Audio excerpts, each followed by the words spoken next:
இறைவனுடைய சாந்தியும் சமாதானமும் நம் அனைவர் மீதும் நின்று நிலவட்டுமாக. என்னுடைய யூடியூப் சேனலுக்கு உங்களை நான் வரவேற்கிறேன். நான் சம்மில். அதாவது இந்த காணொளியில் மதீனா முனவ்வராவில் அமைந்துள்ள மஸ்ஜிதுன் நபவி நபி பள்ளிவாசலில் அமைந்துள்ள ஜன்னத்துல் பக்கி அடக்கஸ்தலம் பற்றிய சில தகவல்களை உங்களோடு பகிர்ந்து கொள்ளலாம் என்று நினைக்கிறேன். அந்த வகையில் இப்போ நீங்கள் ஸ்க்ரீனில் பார்க்குறது ஜன்னத்துல் பக்கிக்கு நான் சென்றிருந்த அந்த காணொளியைத்தான். கடந்த ஜனவரி மாதம் உம்ரா சென்றிருந்த போது மதீனா முனவ்வராவுக்கு செல்லும் வாய்ப்பு கிடைத்தது. மதீனாவில் அமைந்துள்ள ஜன்னத்துல் பக்கியை பார்வையிட செல்லும் காட்சியை நீங்கள் பார்த்து கொண்டிருக்கிறீர்கள். பொதுவாக மக்காவில் அமைந்துள்ள மஸ்ஜிதுல் ஹராம் பள்ளிவாசலை ஒப்பிடுகையில் மதீனாவின் பள்ளிவாசல் மஸ்ஜிதுன் நபவி நபி பள்ளிவாசல் நெருக்கடிகள் குறைவானதாகவும் நீங்கள் மன அமைதியுடன் உட்கார்ந்து ஆழ்ந்த தியானத்திலும் திக்ரிலும் ஈடுபடும் உங்கள் செயலை அரண் செய்யும் ஒரு அமைதியான ரம்யமான சூழல் நிரம்ப பெற்றதாகவும் மஸ்ஜிதுன் நபவி திகழ்கிறது. ஸோ அந்த வகையில் மஸ்ஜிதுன் நபவியில் நடந்து போய்கொண்டிருக்கிறேன் ஜன்னத்துல் பக்கியை நோக்கி. ஜன்னத்துல் பக்கி பார்த்தீங்கன்னா அதற்குள்ளால் மொத்தமாக அனைவரையும் அனுமதிப்பதில்லை, பகுதியாகத்தான் அனுமதிக்கிறார்கள். அதுவும் ஒரு குறிப்பிட்ட நேரம் வச்சுருக்கிறாங்க. மாலை நேரம் அசருக்கு பிறகு நாங்கள் போகும் பொழுது ஜன்னத்துல் பக்கியின் உள்ளே ஆண்களை அனுமதித்து கொண்டிருந்தார்கள். ஸோ அதாவது மொத்தமாக இவர்கள் அனுமதிப்பதில்லை, பகுதியாக அனுமதிக்கிறார்கள். அந்த வகையில் கூட்ட நெரிசலில் காத்திருந்து என்னுடைய பகுதி உள்ளே செல்வதை இப்பொழுது நீங்கள் பார்க்கலாம். பின்னாடி பார்த்தீங்கன்னா எங்களுக்கு பின்னால் வந்தவர்களுடைய பகுதி நின்று கொண்டிருக்கிறது, காத்து கொண்டிருக்கிறது. ஸோ ஜன்னத்துல் பக்கியின் உள்ளே சென்று கொண்டிருக்கிறேன். இப்பொழுது பார்த்தீங்கன்னா அந்த என்ட்ரன்ஸ் இதுதான் ஜன்னத்துல் பக்கியினுடைய நுழைவாயிலின் வழியாக உள்ளே சென்று விட்டோம். இப்பொழுது வெவ்வேறு நாடுகளில் இருந்தும் மதீனா மஸ்ஜிதுன் நபவிக்கு வருகை தந்திருந்த சக முஸ்லிம் சகோதரர்களுடன் ஜன்னத்துல் பக்கி அடக்கஸ்தலத்திற்கு உள்ளே சென்று விட்டேன். இது பார்த்திங்கன்னா கிட்டத்தட்ட ஏக்கர் கணக்கில் இருக்குது. மிகவும் விசாலமான ஒரு அடக்கஸ்தலம், விஸ்தாரமான ஒரு அடக்கஸ்தலம். ஆனால் ஆரம்ப கட்டத்தில் இந்த அடக்கஸ்தலம் இவ்வளவு பெரியதாக இருக்கவில்லை. அடுத்தடுத்து அதாவது 4 நேர் நின்ற ஹலீஃபாக்களினுடைய ஆட்சிக்கு பிறகான பனு உமையா பனு அப்பாஸ் ஆட்சி காலங்களில் இந்த கபர்ஸ்தான் அடக்கஸ்தலம் உள்ளபடியே விரிவுபடுத்தப்படுகிறது, அதனுடைய பரப்பெல்லை விஸ்தாரப்படுத்தப்படுகிறது. ஸோ ஜன்னத்துல் பக்கியை பற்றின சில தகவல்களை இந்த காணொளியில் உங்களோடு பகிர்ந்து கொள்ள வேண்டும் என்று நினைக்கிறேன்.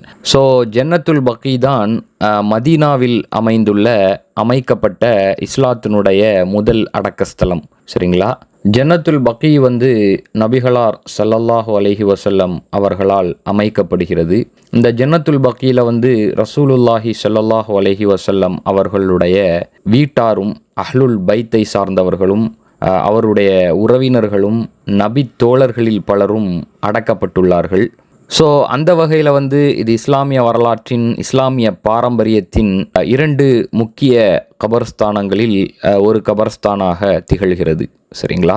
ஜன்னத்துல் பக்கியை பொறுத்த வரைக்கும் இப்பொழுது நீங்கள் இந்த காணொளியில் பார்க்கும் பக்கி போல் 1800ஆம் ஆண்டுக்கு முன்பு இருக்கவில்லை. அதாவது இந்த தோற்றம் கிட்டத்தட்ட ஒரு 200 ஆண்டுகளுக்கு முன்பு இப்படியே இருக்கவில்லை. ஏனென்றால் இந்த பக்கி கபர்ஸ்தானத்தில் பல்வேறு பள்ளிவாசல்களும் முக்கியஸ்தர்களின் கபர்ஸ்தானங்களுக்கு மேல் சில கட்டுமானங்களும் அமைக்கப்பெற்றிருந்தன. சரிங்களா? இந்த கட்டுமானங்களையும் பள்ளிவாசல்களையும் பார்த்தீங்கன்னா திர்ஐயாவுனுடைய சுல்தானுடைய தலைமையில் 1806ஆம் ஆண்டு இடிக்கிறார்கள். அதாவது இதை நிர்மூலமாக்குகிறார்கள். அதாவது நம்ம சொல்கிறது முஹம்மது இப்னு அப்துல் வஹாபுனுடைய சோகால்டு கோட் சீர்திருத்தம், இஸ்லாமிய புனருத்தாரணம், இஸ்லாமிய சீர்திருத்தம் நிகழ்ந்த, அதாவது நஜிது பிரதேசத்தில் நிகழ்ந்த கிட்டத்தட்ட அந்த காலகட்டத்தின் பிறகு 1806ஆம் ஆண்டு இந்த கபர்ஸ்தான கட்டுமானங்களும் பள்ளிவாசல்களும் அதில் அமைந்திருந்த பள்ளிவாசல்களும் இடிக்கப்படுகின்றன. திர்ஐயாவுனுடைய மன்னர்னுடைய கட்டளையின் பேரில். திர்ஐயா அப்படிங்கிறது சமகால நஜிது பகுதியில் அமைந்துள்ள, நஜிதுனா சமகால நம்கால ரியாத், சவுதி அரேபியாவில் இருக்கும் சவுதி அரேபிய தலைநகர் ரியாதையும் அதை சுற்றியுள்ள பகுதிகளையும், இன்னும் சொல்லப்போனால் துல்லியமாக சொல்வதாக இருந்தால் மதீனாவுக்கு கிழக்கே கிட்டத்தட்ட ஈராக்கினுடைய எல்லை வரை அமைந்துள்ள ரியாதையும் உள்ளடக்கிய நிலப்பகுதி. ஸோ அந்த நஜிது பகுதியில் உள்ள திர்இயாவுனுடைய மன்னரின் கட்டளையின் பேரில் இந்த கபர்ஸ்தானங்களின் கட்டுமானங்களும் பள்ளிவாசல்களும் இடிக்கப்படுகின்றன 1806ஆம் ஆண்டு. அதற்கு பிறகு அவை மீண்டும் கட்டப்படுகின்றன. சரிங்களா? ஏன்னா அஃப்கோர்ஸ் இந்த வரலாற்றுக்குள்ளால் நம்ம போனோம்னா இது ரொம்ப நிறைய கூடுதலான விஷயங்கள் பேச வேண்டியிருக்கும். அதற்கான தளம் இதுவல்ல. அதாவது இப்னு அப்துல் வஹாபுக்கும் திர்இயாவுனுடைய அந்த நஜித் பிரதேசத்தின் மன்னருக்கும் மத்தியில் ஏற்பட்ட உடன்படிக்கையின் விளைவாக இவர்கள் ஆரம்பத்தில் மதீனாவை, அதாவது ஹிஜாஸ் பகுதியை கைப்பற்றுகிறார்கள். அதன் பிறகு உஸ்மானிய பேரரசால் அனுப்பப்பட்ட ஒரு படை மறுபடியும் ஹிஜாஸ் பகுதியை இந்த நஜிது மன்னரினுடைய கட்டுப்பாட்டில் இருந்து விடுவிக்கிறது. விடுவித்ததனுடைய விளைவாக ஹிஜாஸ் பகுதி உஸ்மானிய பேரரசின் கட்டுப்பாட்டின் கீழ் செல்கிறது. ஆட்டோமன் கேலிஃபேட்டினுடைய கண்ட்ரோலுக்கு போகுது. அதன் பிறகு அந்த கட்டுமானங்களும் ஜன்னத்துல் பக்கியில் இருந்த அந்த கட்டுமானங்களும் பள்ளிவாசல்களும் மீண்டும் கட்டப்படுகின்றன. அதன் பிறகு முதலாம் உலகப் போருக்கு பின்னர் பிரிட்டிஷாரனுடைய துணை கொண்டு அப்துல் அசீஸ் இப்னு சவுத் அந்த அரேபிய நிலப்பகுதியின் ஆட்சியாளராக நியமிக்கப்பட்டதன் பிற்பாடு 1926ஆம் ஆண்டு நஜிதினுடைய மன்னரால், அப்துல் அசீஸ் குறிப்பாக சொல்வதாக இருந்தால் அப்துல் அசீஸ் இப்னு சவுதினுடைய படையினரால் 1926ஆம் ஆண்டு மீண்டும் அந்த கட்டுமானங்கள் இடிக்கப்படுகின்றன. சரிங்களா? பக்கியில் அமைந்திருந்த பள்ளிவாசல்களும் கபுர்ஸ்தானத்தின் கட்டுமானங்களும் இடிக்கப்படுகின்றன. அவற்றை இடித்து தரைமட்டமாக்குவதற்கான முக்கிய உந்து சக்தியாக வினையூக்கியாக அமைந்தது Wahhabi interpretation of Islamic law, இஸ்லாமிய சட்டத்தின் வஹாபிச பொருள்கோடல்கள் அல்லது வஹாபிச வெர்ஷன் ஆஃப் இஸ்லாம். சரிங்களா? இவர்கள் முன்வைத்த இவர்களுடைய இஸ்லாமிய புரிதலின் அடிப்படையில் இம்மாதிரியான கட்டுமானங்கள் கோட் அண்ட் கோட் ஷிருக்குக்கு வழிகோலுபவை அல்லது கோட் அண்ட் கோட் ஷிருக்குக்கு இணையானவை அப்படிங்கிற பீடிகையில் அவை இடிக்கப்படுகின்றன. அப்படி பார்த்தால் நபிகளாரனுடைய அடக்கஸ்தலத்திற்கும் முதல் இரண்டு ஹலீஃபாக்களினுடைய அடக்கஸ்தலங்களுக்கும் நேர் மேலாகவும் கூடத்தான் குவி மாடங்கள் அமைந்துள்ளன. நீங்கள் பார்த்தா தெரியும், டோம், ஒரு க்ரீன் கலர் டோமும் ஒயிட் கலர் டோம்ஸும் இருக்கும். ஸோ அவையும் அந்த அடக்கஸ்தலத்திற்கு நேர் மேலாக அடக்கஸ்தலத்திற்கு மேல் அமைந்த கட்டுமானங்களாகத்தான் இருக்கின்றன. ஸோ இவர்களுடைய எக்ஸ்ட்ரீமிஸ்ட் லிட்ரல் அண்டர்ஸ்டாண்டிங் ஆஃப் இஸ்லாத்தின்படி இது so called quote and quote ஷிர்க்குக்கு வழிகோலும் என்றால் இந்த கிரீன் டோமையும் அவர்கள் இடிப்பதற்கான வாய்ப்புகள் அதிகம். அதை மட்டும் எப்படி இவ்வளவு நாட்கள் விட்டு வைத்திருந்தார்கள் என்று தெரியவில்லை. விரைவில் அதையும் இடித்து தகர்த்து தரைமட்டமாக்கி விடுவார்களோ அப்படிங்கிற சந்தேகமும் வலுவாக எழுகிறது. ஸோ அப்போ 1926ஆம் ஆண்டு இந்த ஜன்னத்துல் பக்கியில் அமைந்திருந்த முக்கியமான பல கபர்ஸ்தான கட்டுமானங்களும் பள்ளிவாசல்களும் இடிக்கப்பட்டது அன்றைய காலகட்டத்திலேயே இஸ்லாமிய உலகம் முழுக்க அதிர்வலைகளை ஏற்படுத்தி இஸ்லாமிய உலகு மற்றும் இஸ்லாமிய உலகுக்கு வெளியில் இருந்த நிலப்பரப்புகளின் முஸ்லிம்களிடமிருந்து கடுமையான கண்டனங்களை பெற்று தந்தது. ஆனால் அன்றைய சவுதி அரசாங்கம் அதை கண்டுகொள்ளவில்லை. ஸோ எனிவேஸ், இப்போ நபிகளார் ஸல்லல்லாஹு அலைஹி வஸல்லம் மக்காவிலிருந்து ஹிஜ்ரத் செய்து மதீனாவிற்கு வந்த பிறகு, அதாவது கிட்டத்தட்ட கிபி 622இல் பக்கி ஒரு செடியால், பாக்ஸ்தான் அப்படின்னு இங்கிலீஷில் சொல்லுவாங்க, அதை அரபிக்கில் கர்காத் அப்படின்னு சொல்லுவாங்க. அதாவது ஜன்னத்துல் பக்கியினுடைய இன்னொரு பேர் பக்கி அல்ல கர்காத். கர்காத் அப்படின்னா அது ஒரு வகையான முட்செடி. சரிங்களா? முட்களால் நிரம்ப பெற்ற ஒரு செடி. ஸோ அப்போ நபிகளார் மதீனாவிற்கு வந்த அந்த காலகட்டத்தில் பக்கி, இன்றிருக்கும் பக்கி அடக்கஸ்தலம் இந்த முட்செடியால் சூழப்பட்டிருந்தது. சரிங்களா? ஸோ அப்போ என்ன ஆகுது அப்படின்னா, அந்த முட்செடிகள் எல்லாம் க்ளீன் செய்யப்பட்டு அந்த இடம் துப்புரவு செய்யப்பட்டு அது எதிர்கால அடக்கஸ்தலத்திற்கான ஒரு இடமாக மாற்றப்படுகிறது. யாருக்கான அடக்கஸ்தலம்? முஸ்லிம்களுக்கான அடக்கஸ்தலம். அதாவது மதீனாவில் இறந்த முஸ்லிம்களுக்கான எதிர்கால அடக்கஸ்தலமாக அதை ஆக்குவதன் பொருட்டு அந்த இடம் தயார் செய்யப்படுகிறது. ஸோ அப்போ நபிகளாரனுடைய நபி பள்ளிவாசல் மஸ்ஜித் அன் நபவி கட்டப்படும் பொழுது அஸ்அத் இப்னு ஜுராரா அப்படிங்கிற நபிகளார் ஸல்லல்லாஹு அலைஹி வஸல்லம் அவர்களுடைய ஒரு நபித்தோழர் மரணிக்கிறார். ஸோ அப்போ இந்த பகுதியை, அதாவது நம் காலகட்டத்தில் நாம் பார்க்கும் இந்த ஜன்னத்துல் பக்கி பகுதியை நபிகளார் ஸல்லல்லாஹு அலைஹி வஸல்லம் வந்து அடக்கஸ்தலமாக தெரிவு செய்து, இந்த அஸ்அத் அப்படிங்கிற நபித்தோழர் தான் அந்த ஜன்னத்துல் பக்கியில் அடக்கப்படும் முதல் நபராக, முஸ்லீமாக அறியப்படுகிறார். சரிங்களா? இவர் வந்து அன்சாரிகளை சேர்ந்தவர். சரிங்களா? அதுபோல் இந்த ஜன்னத்துல் பக்கியில், அதாவது நபிகளார் ஸல்லல்லாஹு அலைஹி வஸல்லம் பத்ர் போருக்காக வெளியில், மதீனாவை விட்டு வெளியில் சென்றிருந்த பொழுது, கிட்டத்தட்ட பத்ர் பார்த்தீங்கன்னா நாங்கள் கூட போயிருந்தோம், கிட்டத்தட்ட ஒரு 135 கிலோமீட்டர் கிட்ட வரும் மதீனாவிலிருந்து. ஸோ அப்போ பத்ருக்கு சென்றிருந்த பொழுது நபிகளாரனுடைய மகள் ரொக்கையா வந்து உடல்நலக் குறைவால் இறந்து போகிறார்கள். இது வந்து கிபி 624. ஸோ அப்போ நபிகளாரனுடைய மகளும் இந்த ஜன்னத்துல் பக்கி அடக்க ஸ்தலத்தில் தான் அடக்கப்படுகிறார்கள். ஸோ முஹம்மது ஸல்லல்லாஹு அலைஹி வஸல்லம் அவர்களுடைய மகள் ரொக்கையா தான் அஹ்லுல் பைத்திலிருந்து ஜன்னத்துல் பக்கியில் அடக்கம் செய்யப்பட்ட முதல் பெண்மணி ஆவார். சரிங்களா? ஸோ அதன் பிறகு நபிகளார் ஸல்லல்லாஹு அலைஹி வஸல்லம் பத்ரிலிருந்து வெற்றி பெற்று திரும்புகிறார்கள். திரும்பிய பின்னர் கிபி 624-25 காலகட்டம், அதாவது 3 ஹிஜ்ரியில் உஸ்மான் இப்னு மதுஊன் அப்படிங்கிற ஒரு நபித்தோழர் மரணிக்கிறார். இவரும் வந்து ஜன்னத்துல் பக்கியில் அடக்கம் செய்யப்படுகிறார். சரிங்களா? இவர் வந்து நபித்தோழர்களிலேயே முஹாஜிர்களிலிருந்து ஜன்னத்துல் பக்கியில் அடக்கம் செய்யப்பட்ட முதல் நபராக கருதப்படுகிறார். சரிங்களா? ஸோ ரசூலுல்லாஹி ஸல்லல்லாஹு அலைஹி வஸல்லம் இந்த உஸ்மான் இப்னு மதுஊன் ரதியல்லாஹு அன்ஹு அடக்கம் செய்யப்பட்ட அந்த இடத்தை ரௌஹா அப்படிங்கிற பெயர் கொண்டு அழைக்கிறார்கள். சரிங்களா? அந்த இடத்திற்கு ரௌஹா அப்படிங்கிற பெயரை வந்து சூட்டுகிறார்கள். ஸோ அது மாதிரி நபிகளார் ஸல்லல்லாஹு அலைஹி வஸல்லம் அவர்களுடைய இளம் மகனான இப்ராஹிம், அதாவது மரியா அல் கிப்தியா அப்படிங்கிற மனைவிக்கு பிறந்த இப்ராஹிம் அப்படிங்கிற மகன், நபிகளாருடைய மகன் இறந்த பிறகு அந்த மகனும் வந்து ஜன்னத்துல் பக்கியில் தான் அடக்கம் செய்யப்படுகிறார். ஸோ இப்ராஹிம் இப்னு முஹம்மது ஸல்லல்லாஹு அலைஹி வஸல்லம் அவர்களுடைய இந்த மகன் அடக்கம் செய்யப்பட்ட இடத்தை தண்ணீர் ஊற்றி அந்த இடத்தை ஜௌரா அப்படிங்கிற பெயர் கொண்டு நபிகளார் ஸல்லல்லாஹு அலைஹி வஸல்லம் அழைத்தார்கள் என்று வரலாற்றில் பதிவு செய்யப்பட்டுள்ளது.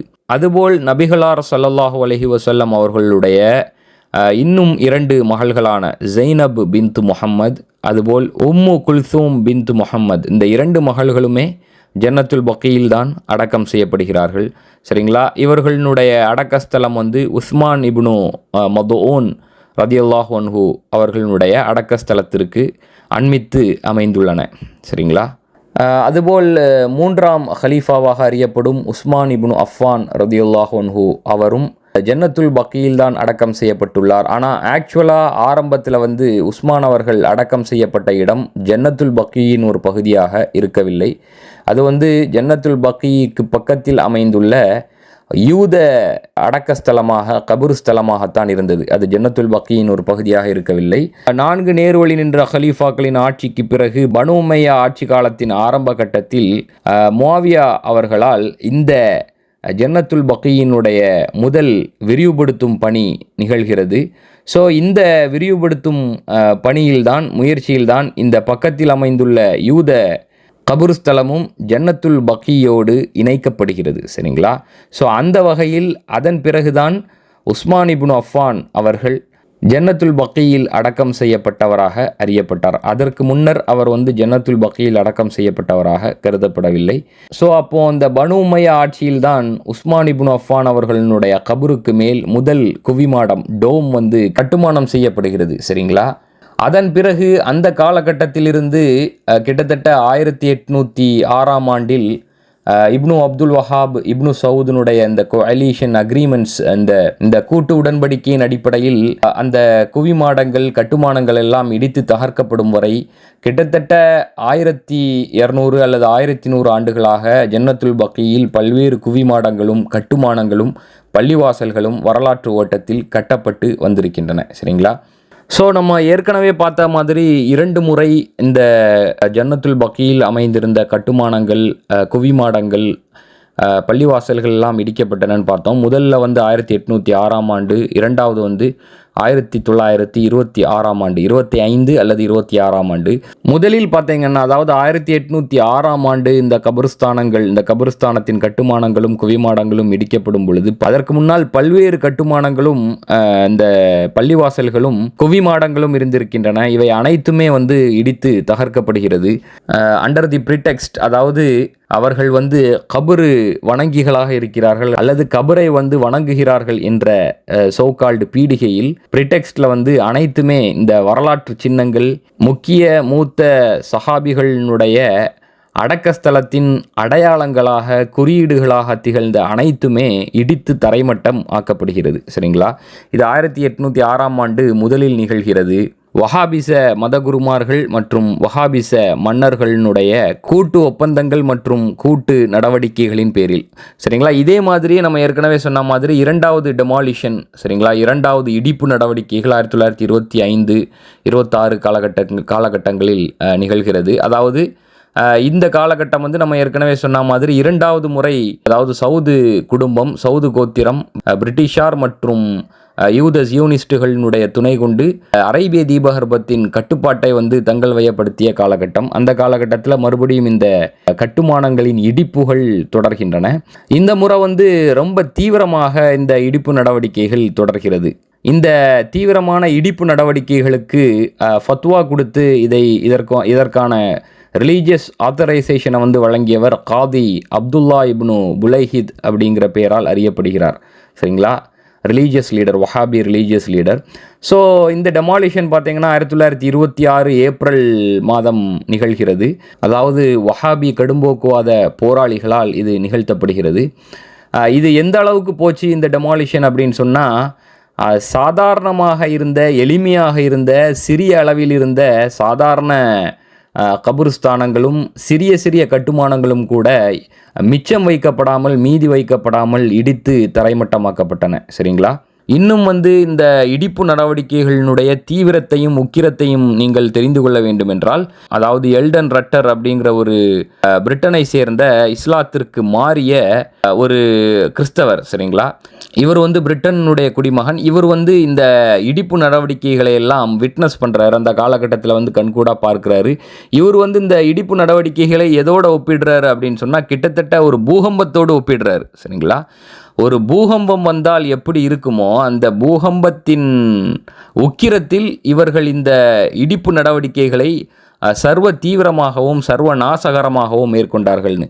ஸோ மச் ஸோ தட் எந்த அளவுக்கு அப்படின்னு சொன்னால், இன்றைக்கி நீங்கள் ஜன்னத்துல் பக்கீல போய் பார்த்தீங்கன்னா எந்த விதமான லிட்ரலாக எந்த கட்டுமானங்களும் குவிமாடங்களும் ஒரு சிறிய பள்ளிவாசல் கூட அந்த இடத்துல இல்லாத அளவிற்கு அனைத்தையும் இடித்து நிர்மூலமாக்கி விட்டார்கள். சரிங்களா? ஸோ இப்போ அந்த ஜன்னத்துல் பக்கி சிமெட்ரியில் எல்லாமே சிறிய சிறிய கற்களாகவும் அடையாள கற்களாகவும், சரிங்களா, ஒரு கல் கட்டுமானங்களாகவும், அதாவது மேல் எழும்பாத தரையோடு தரையாக இருக்கக்கூடிய கல் கட்டுமானங்களாகவும், அதாவது இந்தந்த இடத்துல இவர்கள் எல்லாம் அடக்கம் செய்யப்பட்டிருக்கிறார்கள் என்பது தெரியும் வண்ணம் அடையாள கற்களாக மட்டுமே எஞ்சி நிற்கின்றன. சரிங்களா? ஸோ இந்த டெமாலிஷன் நான் ஏற்கனவே சொன்ன மாதிரி உலக அளவில் பல்வேறு கண்டனங்களுக்கும் பல்வேறு கேள்விகளுக்கும் விமர்சனங்களுக்கும் ஆளாகின. குறிப்பாக ஈரானுடைய நேஷ்னல் கன்சல்டேட்டிவ் அசம்பிளி, மஜ்லிஸி ஷூரா மெல்லி அப்படின்னு சொல்லுவாங்க, நேஷ்னல் கன்சல்டேட்டிவ் அசம்பிளி, இவர்கள் இது குறித்து ஒரு விவாதத்தை, ஒரு உரையாடலை, ஒரு கலந்துரையாடலை நிகழ்த்துகிறார்கள். சரிங்களா? கலந்துரையாடலை நிகழ்த்தி ஹிஜாஸ் பகுதிக்கு தங்களுடைய பிரதிநிதிகள் அடங்கிய ஒரு குழுவை அனுப்புகிறார்கள். இந்த விஷயம் குறித்து, அதாவது இந்த கட்டுமானங்கள் இடிப்பு குறித்து இன்வெஸ்டிகேட் பண்ணுவதற்காக, விசாரணை நடத்துவதற்காக. ஆனால் அப்படி விசாரணை நடத்தி இந்த கட்டுமானங்கள் எல்லாம் இடிக்கப்பட்டன என்ற அறிக்கை அவர்களிடம் சமர்ப்பித்த பிறகும் கூட எந்த விதமான நடவடிக்கைகளும் அவர்களால் பெரிய அளவில் எடுக்க முடியவில்லை. ஏனென்றால் இதற்கான அத்தாரிட்டி சவுதி கோத்திரவாத தேசியவாத அரசாங்கத்திடம்தான் இருந்தது. சரிங்களா? இன்ஃபேக்ட் சொல்லப்போனால் 1982ஆம் ஆண்டு, அதாவது ஈரானில் 1979ஆம் ஆண்டு இஸ்லாமிய புரட்சி வெற்றி பெற்று ஆட்சி மாற்றம் ஏற்பட்ட பிறகும் கூட 1982ஆம் ஆண்டு கூட ஒரு முயற்சி மேற்கொள்ளப்பட்டது. அதாவது ஈரானுடைய மார்க்க அறிஞர்கள் மற்றும் அரசியல் தலைவர்களினுடைய முயற்சியால் மதீனாவில் இடிக்கப்பட்ட ஏன்னா நிறைய அஹ்லுல் பைத்தை சார்ந்த குறிப்பாக நபிகளாரனுடைய வம்சாவளியில் வந்த நபிகளாரனுடைய மகள், நபிகளாரனுடைய பேரர்கள், நபிகளாரனுடைய கொள்ளு பேரர்கள் என பல பேரனுடைய கபர்ஸ்தானத்தின் மேல் அமைந்திருந்த குவிமாடங்களும் கட்டுமானங்களும் இடிக்கப்பட்டிருந்தன. ஸோ அப்போ இதை ரீஸ்டோர் பண்ணும் விதமாக, இதை மீள கட்டும் விதமாக ஈரானுடைய மார்க்க அறிஞர்கள், அரசியல் தலைவர்களால் ஒரு முயற்சி மேற்கொள்ளப்பட்டது. ஆனால் அது தோல்வியில் முடிந்தது. ஈரானால் மட்டுமல்ல, இன்னும் பல எகிப்து உள்ளிட்ட பல சுன்னி முஸ்லிம் நாடுகளால் கூட சில முயற்சிகள் மேற்கொள்ளப்பட்டன இந்த கட்டுமானங்களை மீள கட்டுவதற்காக. ஆனால் அந்த முயற்சிகள் தோல்வியிலேயே முடிந்தன. ஏனென்றால் கிட்டத்தட்ட இன்னைக்கு மஸ்ஜித் அல் அக்ஸா இஸ்ரேலிய ஜியோனிசா ஆட்சியாளர்களால் காலனித்துவப்படுத்தப்பட்டிருப்பது போன்று முஸ்லிம்களினுடைய முதல் 2 புனித ஸ்தலங்களும் மக்காவும் மதீனாவும் ஒரு கோத்திர அரசாங்கத்தால் காலனித்துவப்படுத்தப்பட்டிருக்கின்றன. ஸோ ஒன்றுக்கும் பலன் இல்லாத அளவு எல்லா முயற்சிகளும் தோல்வியையே தழுவின. ஸோ அப்போ உலகம் பூராவும் இருந்த ஷியா சுன்னி முஸ்லீம்கள் அனைவருமே கிட்டத்தட்ட இதை ப்ரொட்டஸ்ட் பண்ணாங்க, கண்டித்தார்கள், போராடினார்கள், விமர்சித்தார்கள். ஆனால் எதுவுமே நடக்கலை. இன்னும் எந்த அளவுக்கு போனாங்க அப்படின்னு சொன்னால், பல முஸ்லீம் நாடுகளில் இந்த கட்டுமான இடிப்புகளுக்கு எதிராக பேரணிகள் எல்லாம் நடந்தன. இந்த நாளை டே ஆஃப் சாரோ, யௌமி கம் அப்படிங்கிற ஒரு பேர் கொண்டு கூட அழைத்தார்கள். சரிங்களா? இன்னும் சொல்லப்போனால் அஹ்லு சுன்னா வல் ஜமாவை சேர்ந்த சுன்னி முஸ்லிம் அறிஞர்களும் அறிவுஜீவிகளும் கூட இதை கடுமையாக கண்டித்தார்கள். சரிங்களா? ஜன்னத்துல் பக்கீக்கு இது ஒரு அன்ஃபிட் சிச்சுவேஷன். இது ஒரு சரியான ஒரு அமைப்பு இல்லாத, சரியான ஒரு தோற்றம் இல்லாத ஒரு கபர்ஸ்தானமாக ஜன்னத்துல் பக்கி விளங்குகிறது. ஸோ இது ஒரு சரியான நிலைப்பாடல்ல, இது கண்டிக்கத்தக்க ஒரு நிலைப்பாடு அப்படிங்கிற ரீதியில் நிறைய அஹ்லு சுன்னா வல் ஜமாவுடைய இறையியலாளர்கள், அறிவுஜீவிகள் கூட இதை கண்டித்தார்கள். ஸோ அப்போ சவுதி அதிகார வர்க்கம் இது எதுவுமே கண்டுகிடலை. எல்லா விமர்சனங்கள், கண்டனங்களையும் புறக்கணித்தார்கள். எதுவுமே இது சம்பந்தமாக நடக்கவும் இல்லை. அதாவது இது ரெஸ்டரேஷன், அதாவது இந்த டாம்ஸ் மொசோலியம்ஸுக்கான ரெஸ்டோரேஷனுக்கான ரெக்வெஸ்ட்ஸ், வேண்டுகோள்கள் அவர்களிடம் முன்வைக்கப்பட்ட போதும் அனைத்தும் கேட்டகோரிகளாக புறக்கணிக்கப்பட்டன. ஸோ அப்போ ஜன்னத்துல் பக்கியில் அடக்கம் செய்யப்பட்டுள்ள சில முக்கியஸ்தர்களுடைய பேர்களை இங்கே நான் பட்டியலிட விரும்புகிறேன். யார் யாருன்னு நம்ம வரிசையாக பார்ப்போம். அதாவது ரசூலுல்லாஹி ஸல்லல்லாஹு அலைஹி வஸல்லம் அவர்களுடைய மகளான ஃபாத்திமா ரதியல்லாஹு அன்ஹா அவர்கள் ஜன்னத்துல் பக்கியில் தான் அடக்கம் செய்யப்பட்டிருக்கிறார்கள். ஹைருன் நிசா இல் ஆலமீன் அர்பா அப்படின்னு சொன்னாங்க ரசூலுல்லாஹி ஸல்லல்லாஹு அலைஹி வஸல்லம். உலகம் தோன்றிய காலத்திலிருந்து மறுமை நாள் வரை படைக்கப்பட இருக்கும் பெண்களிலேயே சிறந்த பெண்கள் 4 அதில் ஒரு பெண்ணான சொர்க்கத்து பெண்மணியான ஃபாத்திமா ரதியல்லாஹு அன்ஹா இங்கே தான் அடக்கம் செய்யப்பட்டுள்ளார்கள். அதன் பிறகு நபிகளார் ஸல்லல்லாஹு அலைஹி வஸல்லம் அவர்களுடைய 3வது மனைவி மற்றும் இளமையான மனைவியான ஆயிஷா ரதியல்லாஹு அன்ஹா அல் முஃமினீன் அவர்கள் இந்த ஜன்னத்துல் பக்கியில் தான் அடக்கம் செய்யப்பட்டிருக்கிறார்கள். அதுபோல் நபிகளார் ஸல்லல்லாஹு அலைஹி வஸல்லம் அவர்களுடைய மனைவியும் 2ஆம் ஹலீஃபா உமர் ரதியல்லாஹு அன்ஹு அவர்களுடைய மகளுமான ஹஃப்ஸா பின்த் உமர் ரதியல்லாஹு அன்ஹா அவர்களும் ஜன்னத்துல் பக்கியில் தான் அடக்கம் செய்யப்பட்டிருக்கிறார்கள். கிபி 625 ஹிஜ்ரி 3ஆம் ஆண்டில் இந்த 2 அல்லது 3ஆம் ஆண்டில் இந்த திருமணம் நிகழ்ந்ததாக பதிவு செய்யப்பட்டுள்ளது. அதன் பிறகு அலி ஃபாத்திமா தம்பதியரின் மகனான இமாம் அல் ஹசன் ரதியல்லாஹு அன்ஹு அவர்கள் ஜன்னத்துல் பக்கியில் தான் அடக்கம் செய்யப்பட்டிருக்கிறார்கள், நபிகளாரனுடைய பேரன். சரிங்களா? அதுபோல் அலி ஃபாத்திமா தம்பதியரின் பேரரான, அதாவது இமாம் அல் ஹுசைனுடைய மகனான அலி சஜ்ஜாத், அதாவது 4th இமாம், இவரை இமாம் ஜெயின் அல் ஆபுதீன் அப்படின்னு சொல்லுவாங்க. இமாம் அல் பாக்கர், இமாம் ஜெயிதுனுடைய தகப்பனார், கர்பலா இனப்படுகொலையினுடைய சோல் சர்வைவர், அதாவது உயிர் பிழைத்த ஒரே ஆண். சரிங்களா?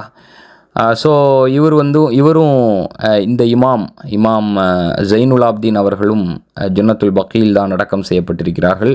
அதுபோக முஹம்மது அல் பாக்கர், ஜெயினுல் ஆப்தீன் அவர்களுடைய மகன் முஹம்மது அல் பாக்கர், இமாம் ஹுசைன் அவர்களுடைய பேரர், இவரும் ஜன்னத்துல் பக்கியில் தான் அடக்கம் செய்யப்பட்டிருக்கிறார்கள். அதுபோல் இஸ்னாஷர் ஷியாக்களினுடைய 6வது இமாமான இமாம் ஜாஃபர் சாதிக், அதாவது இமாம் முஹம்மது அல் பாக்கர்னுடைய மகனும் இமாம் ஜெயினுல் ஆப்தீன் அவர்களுடைய பேரருமான இமாம் ஜாஃபர் சாதிக் ஜன்னத்துல் பக்கியில் தான் அடக்கம் செய்யப்பட்டிருக்கிறார்கள். அதுபோல் ரசூலுல்லாஹி ஸல்லல்லாஹு அலைஹி வஸல்லம் அவர்களுடைய மகன், நம்ம ஏற்கனவே பார்த்தது மாதிரி இப்ராஹிம், அதாவது மரியா அல் கிப்தியா அவர்களுக்கும் நபி ஸல்லல்லாஹு அலைஹி வஸல்லம் அவர்களுக்கும் பிறந்த இப்ராஹிம் ஜன்னத்துல் பக்கியில் தான் அடக்கம் செய்யப்பட்டிருக்கிறார். அதுபோல் நபி ஸல்லல்லாஹு அலைஹி வஸல்லம் அவர்களுடைய முதல் மகளான ஜைனப் ரதியல்லாஹு அன்ஹா அவர்களும் ஜன்னத்துல் பக்கீல் தான் அடக்கம் செய்யப்பட்டிருக்கிறார்கள். அதுபோல் ரசூலுல்லாஹி ஸல்லல்லாஹு அலைஹி வஸல்லம் அவர்களுடைய அடுத்தடுத்த மகள்கள் ருக்கையா பின்த் முஹம்மத், உம்மு குல்தூம் பின்த் முஹம்மத் ஸல்லல்லாஹு அலைஹி வஸல்லம் இவர்கள் இருவருமே ஜன்னத்துல் பக்கீல் தான் அடக்கம் செய்யப்பட்டிருக்கிறார்கள். ருக்கையா அவர்கள் உஸ்மான் ரதியல்லாஹு அன்ஹு அவர்களை மணமுடித்திருந்தார்கள். ஸோ ருக்கையா அவர்களுடைய மரணத்திற்கு பிறகு உம்மு குல்தூம் அவர்களும் உஸ்மான் இப்னு அஃபான் அவர்களை மணமுடித்தார்கள். சரிங்களா, ருக்கையா அவர்களுடைய மரணத்திற்கு பிறகு. ஸோ அடுத்தது அப்துல்லா இப்னு உஸ்மான் இப்னு அஃபான், உஸ்மான் அவர்களுக்கும் ருக்கையா அவர்களுக்கும் பிறந்த மகனான அப்துல்லாஹ் நபிகளார் ஸல்லல்லாஹு அலைஹி வஸல்லம் அவர்களுடைய முதல் பேரரும் இவர்தான். ஸோ இவரும் ஜன்னத்துல் பக்கீல் தான் அடக்கம் செய்யப்பட்டிருக்கிறார்கள். அதுபோல் அலி ரதியல்லாஹு அன்ஹு அவர்களுடைய தாய் ஃபாத்திமா பின்த் அசத் இவரும் ஜன்னத்துல் பக்கீல் தான் அடக்கம் செய்யப்பட்டார்கள்.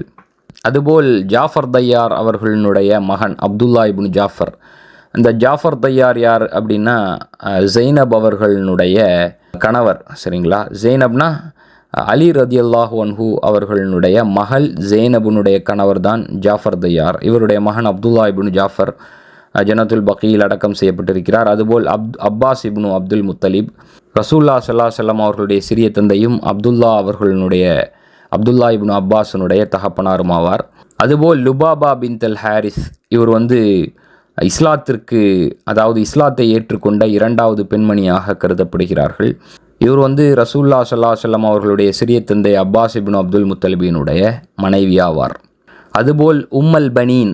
சரிங்களா, இவர்களை உங்களில் எத்தனை பேருக்கு தெரியும் என்று தெரியவில்லை. இவர் ஃபாத்திமா ரதியல்லாஹு அன்ஹா அவர்களுடைய மரணத்திற்கு பிறகு அலி அவர்களை மணமுடித்து கொண்டார்.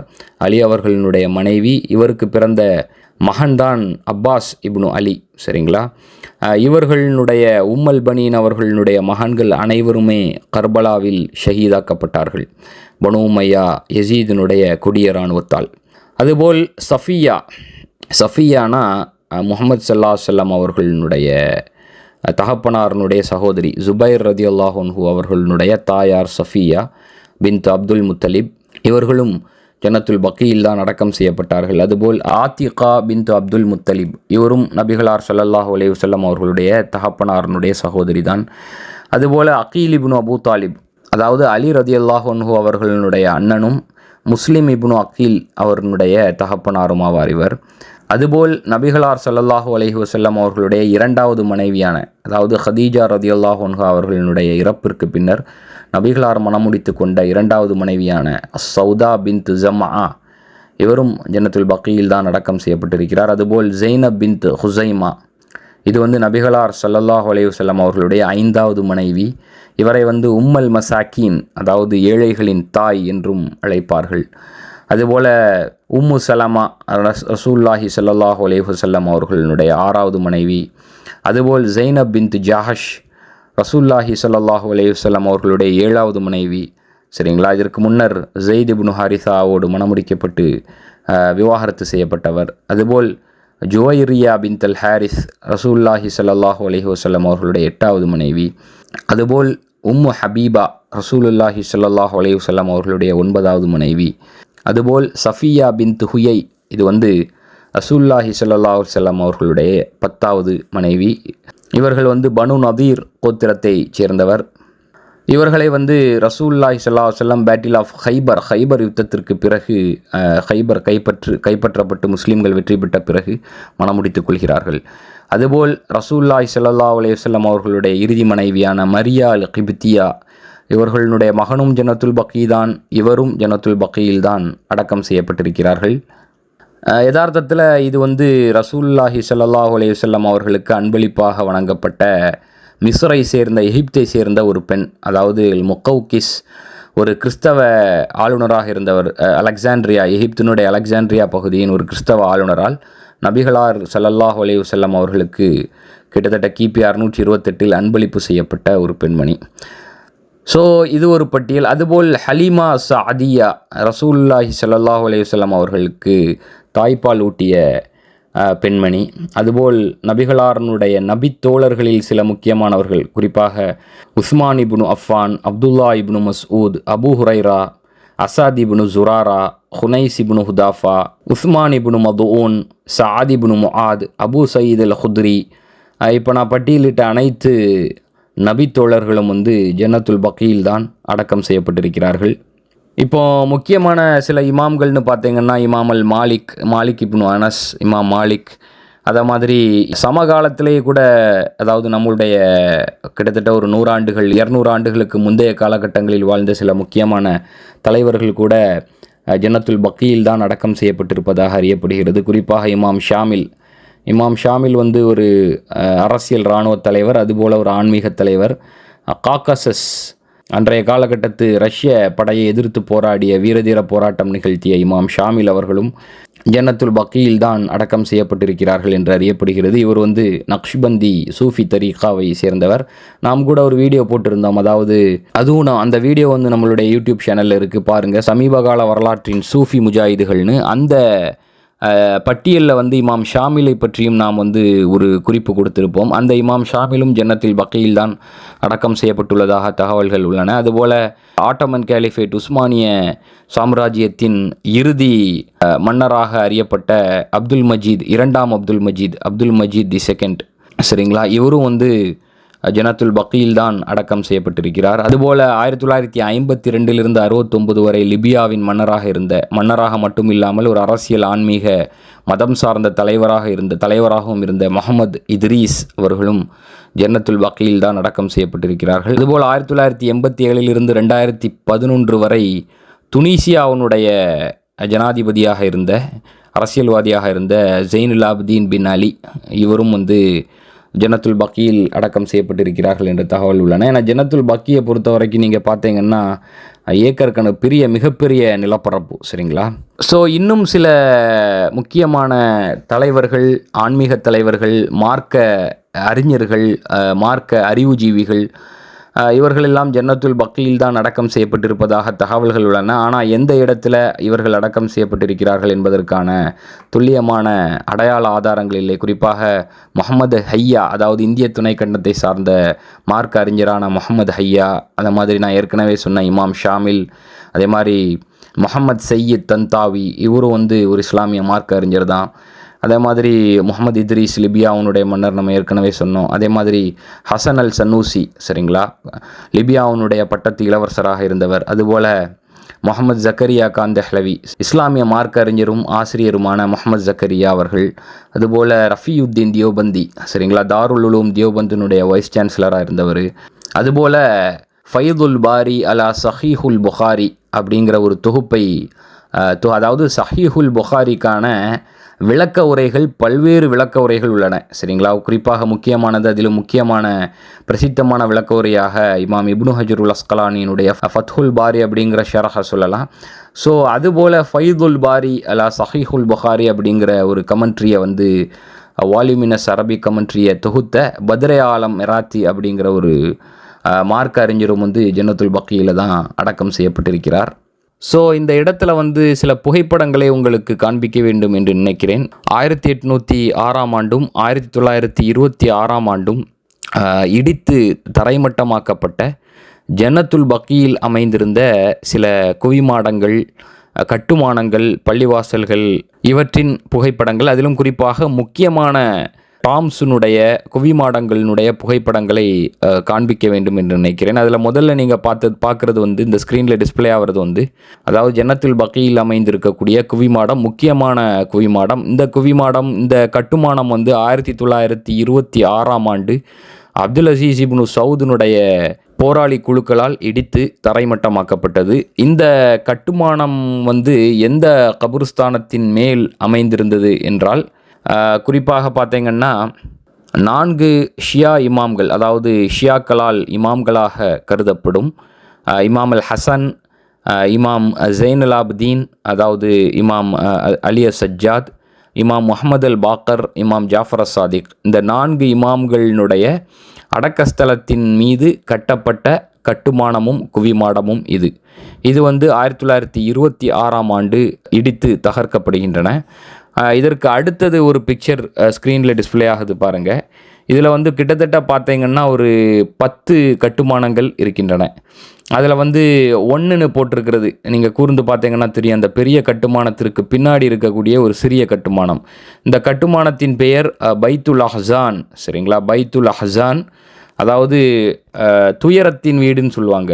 ஃபாத்திமா பின்து முஹம்மத், ஃபாத்திமா ரதியல்லாஹு அன்ஹா அவர்களுடைய துயரத்தின் வீடு பைத்துல் அஹ்ஸான் அப்படின்னு சொல்லுவாங்க. அந்த கட்டுமானமும் இடிக்கப்பட்டு விட்டது, தரைமட்டமாக்கப்பட்டு விட்டது. சரிங்களா, இப்போ இருந்த இடமே தெரியல. அதே மாதிரி 3வது ஒரு கட்டுமானம் தெரியுது பாருங்கள். அதாவது அந்த பெரிய கட்டுமானத்திற்கு நேர் முன்னால் இருக்கக்கூடிய நம்பர் 3ன்னு போட்டிருக்கக்கூடிய கட்டுமானம் வந்து நபிகளார் ஸல்லல்லாஹு அலைஹி வஸல்லம் அவர்களுடைய மகள்கள் அடக்கப்பட்ட இடத்தில், அந்த கபுர்ஸ்தானத்தில் அடக்கஸ்தலத்தின் மீது கட்டப்பட்ட கட்டுமானம். சரிங்களா, அதே மாதிரி 4ன்னு போட்டிருக்கக்கூடிய ஒரு கட்டுமானம் பாருங்கள். அது வந்து நபிகளார் ஸல்லல்லாஹு அலைஹி வஸல்லம் அவர்களுடைய மனைவிமார் அடக்கப்பட்ட இடத்தின் மீது கட்டப்பட்ட குவிமாடம் கட்டுமானம். சரிங்களா, டாம்பு.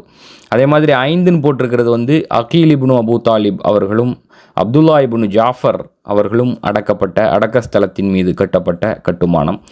6ன்னு போட்டிருக்கிறது வந்து இமாம் மாலிக் இப்னு அனஸ் அவர்களும் நாஃபி அவர்களும் அடக்கப்பட்ட அடக்கஸ்தலத்தின் மீது கட்டப்பட்ட கட்டுமானம். எல்லாம் பக்கத்தில் தான் இருக்குது. நீங்கள் இப்போ ஜன்னத்துல் பக்கிய இப்போ நீங்கள் பார்க்க போனீங்கன்னா அந்த அடக்கஸ்தலங்கள் அங்கே அந்த இடத்தில் தான் இருக்கின்றன.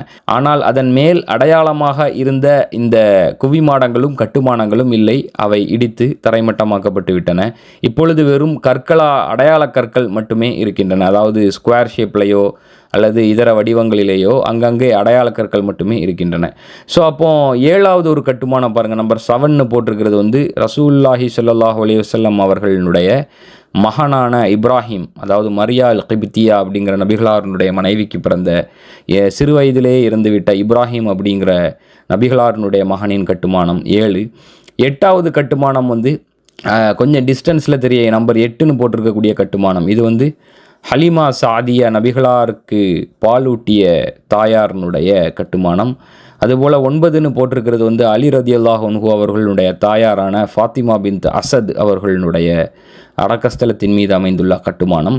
நம்பர் 10ன்னு போட்டிருக்கிறது ரொம்ப டிஸ்டன்ஸில் தெரிகிற அந்த கட்டுமானம் வந்து உஸ்மான் ரதியல்லாஹு அன்ஹு 3ஆம் ஹலீஃபாவுடைய அடக்கஸ்தலத்தின் மீது கட்டப்பட்ட கட்டுமானம். இவை அனைத்துமே ஒன்று விடாமல் இடித்து தரைமட்டமாக்கப்பட்டு விட்டன. சரிங்களா, ஸோ நம்ம ஏற்கனவே பார்த்தோம் ஹலிமா சாதியா அவர்களுடைய குவிமாடம் கட்டுமானம். இப்பொழுது ஹலிமா சாதியா அவர்களுடைய கபர்ஸ்தானம் வந்து இப்படித்தான் உள்ளது. சரிங்களா, அதற்கு மேலே எந்த கட்டுமானமும் இல்லை, வெறும் அடையாளம் மட்டும்தான் இருக்குது. அதே மாதிரி நம்ம ஏற்கனவே பார்த்த மாதிரி இப்போ ஸ்க்ரீனில் தெரியுது பாருங்கள். இது டிஸ்டன்ஸ்லேருந்து பார்க்கும் பொழுது இதில் வந்து இமாம் அல் ஹசன், இமாம் ஜெயினுல் ஆபிதீன், இமாம் முஹம்மது அல் பாக்கர், இமாம் ஜாஃபர் சாதிக், இந்த 4 இமாம்களும் அடக்கப்பட்டிருக்கக்கூடிய அடக்கஸ்தலம். அதுபோல் வலது பக்கத்தில் இருக்கக்கூடியது வந்து அப்பாஸ் இப்னு அப்துல் முத்தலிபுனுடைய அடக்கஸ்தலம். அதுபோல் ஃபாத்திமா ரதியல்லாஹு அன்ஹா அவர்களுடைய அடக்கஸ்தலமும் இந்த இடத்தில்தான் உள்ளது. சரிங்களா, இதற்கு மேல் முன்னாடி வந்து கட்டுமானங்கள் குவிமாடங்கள் இருந்தன. அந்த கட்டுமானத்தை நம்ம ஏற்கனவே கடந்த பிக்சர்ஸில் பார்த்தோம். இப்போ வந்து எதுவுமே இல்லை. இப்போ நீங்கள் ஜன்னத்துல் பக்கிக்கு போனால் இந்த ஒரு அமைப்பில் தான் இருக்குது. இது வந்து தற்கால அமைப்பு, தற்போதைய புகைப்படம். சரிங்களா, இப்பொழுது நீங்கள் பார்ப்பது வந்து நபிகளார் ஸல்லல்லாஹு அலைஹி வஸல்லம் அவர்களுடைய மனைவிமார் அடக்கப்பட்ட அடக்கஸ்தலத்தினுடைய புகைப்படம். இதன் மீதும் வந்து முன்பு கட்டுமானம் இருந்தது. அந்த கட்டுமானமும் இப்பொழுது இல்லை. இது வந்து தற்போதைய புகைப்படம். இப்படித்தான் தற்போதைய நிலை இந்த கபருக்கு இருக்கிறது. இதில் வந்து ரசூலுல்லாஹி ஸல்லல்லாஹு அலைஹி வஸல்லம் அவர்களுடைய மனைவிமாரான மரியா அல் கிப்தியா, ஜுவைரியா பின்த் அல் ஹாரிஸ், ஜைனப் பின்த் ஜஹாஷ், சவுதா பின்த் ஜமா, ஹப்சா பின்த் உமர், சஃபியா பின்த் ஹுயை, ரம்லா பின்த் அபு சுஃபியான். சரிங்களா, அன்னை ஆயிஷா போன்ற மனைவிமார்கள் அடக்கப்பட்டுள்ளார்கள். சற்று விசாலமாக, சற்று வீதியாக அமைந்திருக்கும் இந்த பகுதி. சரிங்களா, நபிகளாரனுடைய மனைவிமார் அடக்கப்பட்ட அடக்கஸ்தலம். இப்பொழுது நீங்கள் பார்ப்பது இப்ராஹிம் இப்னு முஹம்மது, அதாவது ரசூலுல்லாஹி ஸல்லல்லாஹு அலைஹி வஸல்லம் அவர்களுக்கும் மரியா கிப்தியா அவர்களுக்கும் பிறந்த மகன். இதன் மீதும் முன்பு கட்டுமானம் இருந்தது. ஏற்கனவே நம்ம அந்த பிக்சரில் பார்த்தோம். அதுவும் இடித்து தரைமட்டமாக்கப்பட்டு விட்டது. இப்பொழுது இது வந்து தற்போதைய புகைப்படம். அதுபோல் இப்பொழுது நீங்கள் பார்ப்பது உஸ்மான் இப்னு அஃபான் அவர்களுடைய அடக்கஸ்தலம். மஸ்ஜிது நபவி பின்னாடி வந்து தூரத்தில் தெரியுது, அதாவது அந்த பச்சை டோம். இப்பொழுது நீங்கள் பார்ப்பது வந்து அப்துல்லா இப்னு ஜாஃபர், அகீல் இப்னு அபு தாலிப் இவர்களுடைய அடக்கஸ்தலத்தின் மீதும் முன்பு கட்டுமானங்கள் இருந்தன. இன்ஃபேக்ட் உஸ்மான் இப்னு அஃபான் அவர்களுடைய அடக்கஸ்தலத்தின் மீதும் கட்டுமானங்கள் இருந்தன. இப்பொழுது அவை எதுவுமே இல்லை. தற்போதைய புகைப்படம் இது. அதேபோல் இப்பொழுது நீங்கள் பார்ப்பது இமாம் மாலிக் இப்னு அனஸ் நாஃபி அல் மதனி அவர்களுடைய அடக்கஸ்தலம், 2 அடக்கஸ்தலங்கள். இது ஜன்னத்துல் பக்கீயில் வந்து நீங்கள் இப்போ அப்படி நடந்து வரும்போதே இந்த கபுர்ஸ்தானங்களை எல்லாம் பார்வையிடலாம். சரிங்களா? இப்பொழுது தெரியக்கூடியது நம்ம ஏற்கனவே பார்த்த புகைப்படம் தான். சரிங்களா? இமாம் ஜெயினுல் ஆப்தீன் அவர்களுடைய, அதாவது 4 இமாம்கள் அடக்கப்பட்டிருக்கும் அந்த அடக்கஸ்தலத்தினுடைய தற்போதைய புகைப்படம். சரிங்களா? நீங்கள் ஜன்னத்துல் பக்கீக்கு வந்து என்ட்ராகும்போது இந்த ஸ்பாட்டை வந்து நீங்கள் பார்க்கலாம். ஸோ ஜன்னத்துல் பக்கியை பார்வையிடுவதற்கான வாய்ப்பை அல்லாஹ் சுப்ஹானஹு வ தஆலா நமக்கு அளித்தான். அந்த வகையில் ஜன்னத்துல் பக்கியை நிதானமாகவும் பொறுமையாகவும் மற்ற உலகம் பூராவும் இருந்து வந்திருந்த மஸ்ஜிதுன் நபவிக்கு வந்திருந்த பிற சகோதரர்களோடும் இணைந்து பார்வையிட்டு முடித்து வெளியில் வந்து என்னுடைய குடும்பத்தாருடன் இணைந்து கொண்டேன். ஸோ அப்போ ஜன்னத்துல் பக்கியை பற்றின இந்த ஒரு தகவலை உங்களோடு பகிர்ந்து கொள்ள வேண்டும் என்று நினைத்தேன் இந்த காணொளி மூலம். ஸோ மீண்டும் அடுத்த காணொளியில் சந்திப்போம். நன்றி. நான் சம்மில். இறைவனுடைய சாந்தியும் சமாதானமும் நம் அனைவர் மீதும் நிலவட்டுமாக.